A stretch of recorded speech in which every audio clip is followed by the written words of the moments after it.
Olá a todos! Bem-vindos ao 5 Minute Trials, onde abordamos um grande estudo em no máximo 5 minutos.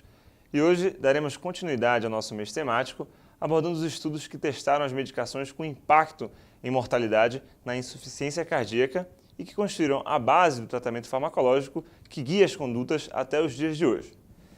Lembrando que já abordamos no CardioLearn desse mês o estudo SOLVID, que avaliou os IECAs com enalapril, o estudo VHEFT, que avaliou a hidralazina com nitrato, e o estudo Copérnicos, que validou o uso do carvedilol. E hoje abordaremos o estudo RAILS, publicado no New England em 1999.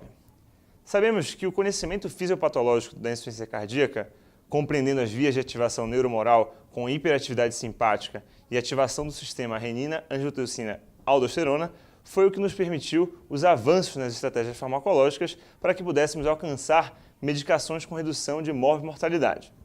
Nesse cenário, surgiu o estudo RAILS, que tinha o objetivo de avaliar se a espironolactona tinha impacto cardiovascular em redução de mortalidade em pacientes com insuficiência cardíaca de fração de ejeção reduzida em classe funcional 3 ou 4.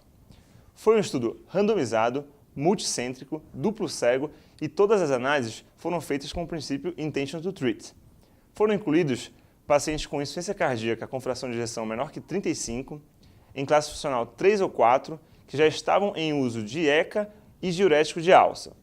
Foram excluídos pacientes com valvopatia primária associada, miocardiopatia congênita, angina instável, pacientes transplantados cardíacos ou em fila de transplante, pacientes com creatinina maior que 2,5 e potássio sérico acima de 5. Foram randomizados 1.663 pacientes, sendo 822 para o grupo espironolactona na dose de 25 mg por dia e 841 para o grupo placebo. O segmento médio foi de 24 meses. Os grupos avaliados foram homogêneos e os pacientes tinham, em média, 65 anos, fração de ejeção do ventrículo esquerdo média era por volta de 25, 99,5% dos pacientes estavam em classe funcional 3 ou 4, 94% dos pacientes estavam em uso de ECA, 100% dos pacientes estavam em uso de diurético de alça e 10% dos pacientes estavam em uso de beta-bloqueadores. Quanto aos resultados, o desfecho primário avaliado foi de mortalidade por todas as causas. E como vocês podem ver no gráfico, houve uma redução de risco de 30% no grupo espironolactona com significância estatística. Quando a gente observa os desfechos secundários, houve também no grupo espironolactona uma redução de morte de etiologia cardíaca, hospitalização por causas cardíacas, além de ter sido observado a melhora da classe funcional avaliada pela classificação da New York Heart Association.